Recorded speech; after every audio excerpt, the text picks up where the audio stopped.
Welcome back to the channel, guys. Hope everyone's doing well, and that is how you modify a baby monitor to get yourself some extra range. Now, it'll pretty much work with any baby monitor as long as it's like a 2.4 gigahertz one that works in like the Wi-Fi bands, because we're using the little Wi-Fi antennas to help improve the range.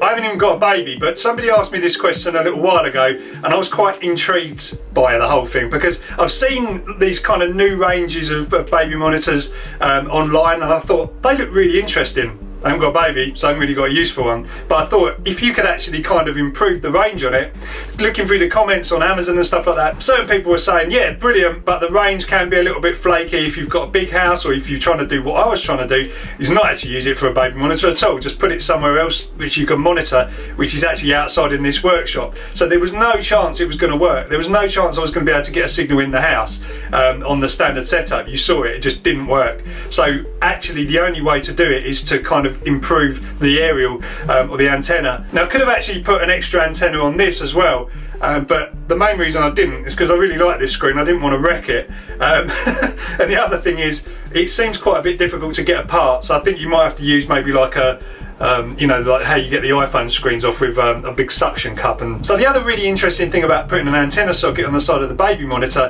is the fact that you can use lots of different antennas that are available for Wi-Fi. So you can actually use like a proper outdoor antenna and have this system set up so you can receive the images from a long way away. I'm guessing in the right conditions you'd probably get this to go a few kilometers. So anyway, I'll probably do a few more experiments with this. There's a couple of other things I want to try, including putting like a wide angle lens on it to try and open up the field of view a bit, that sort of stuff. So if you're interested, subscribe and there'll be more videos about this. Meanwhile, the channel is all over the place, lots of different tech stuff, all these different kind of hacks. I wanted to do this little hack video as something different to kind of spice things up a little bit. Let me know what you thought. Hope you've enjoyed it, and I'll catch you in the next video, guys.